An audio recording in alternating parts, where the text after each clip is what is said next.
हमें तो यही लगता है कि हम जहाँ खड़े हैं वो पता नहीं कब वो गड्ढे में तब्दील हो जाए सड़क। रंग लड़के की डेथ हो गई, ये लापरवाही नहीं तो क्या लापरवाही है? पहले नोएडा वो अब दिल्ली में हो रहा है। अब उनके पास तो डबल इंजन ट्रिपल इंजन 4 गुना इंजन वाली सरकार है, फिर भी वो नहीं कर पा रहे। हमारी मौजूदगी उसी गड्ढे के पास है जहां कल रात कमल नाम का युवक हादसे का शिकार हो गया। कमल अपने घर जा रहा था और इसी गड्ढे में समा गया। पूरी रात पड़ा रहा इस गड्ढे में और उसके परिजनों को सुबह खबर मिली कि कमल की मौत हो चुकी है। करीब 15 फुट का ये गड्ढा है और इसी गड्ढे में वो बाइक समेत गिरा था। वो बाइक के साथ वो पूरे जो हेलमेट है, जैकेट है और ग्लव्स है, सब कुछ था। उसके बाद भी कमल हादसे का शिकार हो गया और उसका परिवार अब न्याय के लिए भटक रहा है। पूरी रात उसका परिवार न्याय के लिए भटकता रहा। 6 थानों में उसके परिवार के लोग गए। उसका जो लाइव लोकेशन था वो तक प्रशासन ने डिलीट कर दिया और अब इस पर राजनीतिक गहमागहमी भी हो रही है, क्योंकि सवाल तो उठेंगे सिस्टम पर। अब तो ये लड़का जो है मर गया, अभी तक सीसीटीवी नहीं आया। कितनी बड़ी नाकामी है। बहुत बड़ी सर, सीसीटीवी देखो सामने लगे हैं। ये तो पुलिस सीसीटीवी की नाकामी देखो प्रशासन की ना। अगर प्रशासन लेना चाहिए, सीसीटीवी देखो सामने सीसीटीवी लगे हैं, क्यों नहीं ले रहा प्रशासन? क्यों नहीं दिखाना चाहिए? क्यों उसको अपडेट नहीं कर रहा कि लोगों को दिखा कि भी कैसे हुआ क्या नहीं हुआ? क्योंकि दिखा नहीं सकते, क्योंकि जब में चोर है। अगर ये बैरिकेटिंग होती तो ये रास्ता नहीं होता। बिल्कुल पूरा सीसीटीवी से लैस है इलाका। ये एक चौराहा है, इसी सड़क से कमल रात को गया होगा और हादसे का शिकार हुआ। लेकिन ये जो जगह है पूरी तरह से सीसीटीवी से लैस है। आपको दिखाते हैं, उधर 2 कैमरे लगे हैं, ये तीसरा कैमरा है।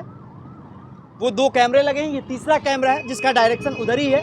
उसके बाद इस कोने पे एक सीसीटीवी कैमरा लगा है, यहाँ एक कैमरा लगा हुआ है और इस पूरी बिल्डिंग पे कई कैमरे लगे हुए हैं। उधर भी जाएंगे, उधर मंदिर के पास भी कैमरे हैं।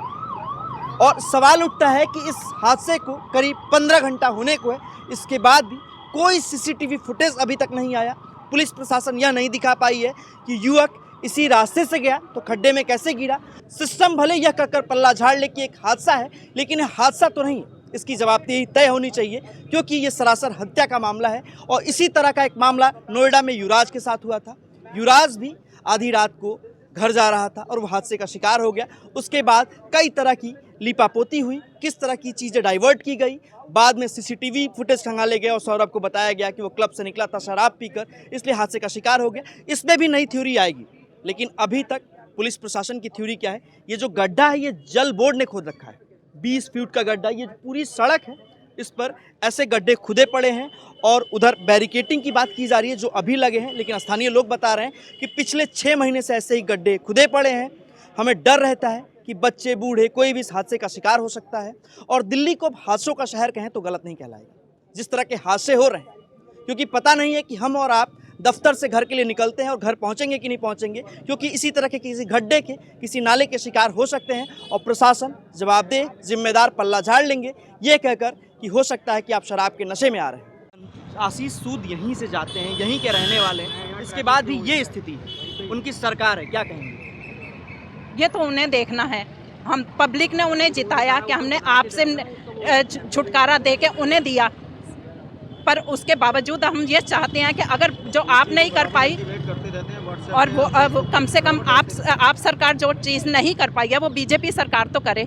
अब उनके पास तो डबल इंजन ट्रिपल इंजन 4 गुना इंजन वाली सरकार है, फिर भी वो नहीं कर पा रहे। तो हम पब्लिक के लिए तो फिर यही रह जाता है कि वोट डालते वक्त वो नोटा को ही अप्लाई कर दे।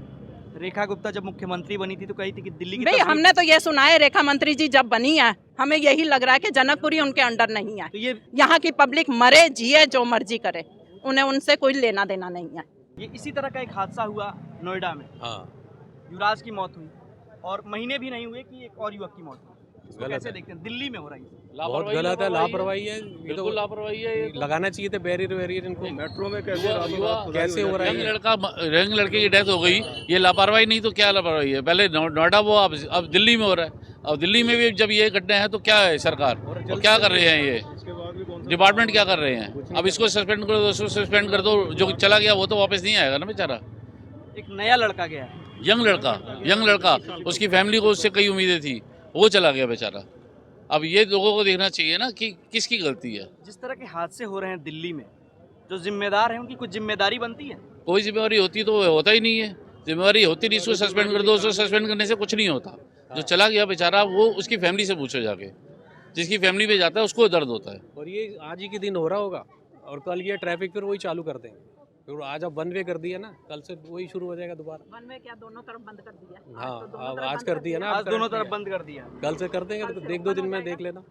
फिर वही हमको प्रॉब्लम तो यही रहते हैं सामने। जो 20-20 फुट के गद्दे खुड़े हुए हैं, इससे बड़ी दिक्कतें नहीं होती स्थानीय लोगों को? डर बहुत हो रही है बच्चे गिरना। हमारा तो ट्रैफिक, हम तो बाहर नहीं निकल पाते, इस रोड गाड़ी से अंदर बाहर नहीं हो पा रहे, बाहर आने में ही बड़ी प्रॉब्लम हो रही है, बहुत मुश्किल है। अब ये कह रहे हैं 1 साल लगेगा इसको। छोटी सी कॉलोनी है, 1 साल लगेगा। हाँ, इतना मोटा पाइप है, मेट्रो इतना वाले कैसे काम करते हैं? मेट्रो वाले रातों रात काम करते हैं कि हाँ ये अपनी दिल्ली जल बोर्ड और दिल्ली रोड वाले को, इन लोगों से काम नहीं हो पाता। मेट्रो वाले कैसे काम करते हैं? उनसे भी तो होता है ना काम, रातों रात काम करते हैं वो भी। और मेट्रो की इतनी लंबी लंबी लाइनें इनसे बन जाती हैं, पर ये दिल्ली की सड़कें नहीं बन पा रही हैं इनसे, पता नहीं क्या कर रहे हैं।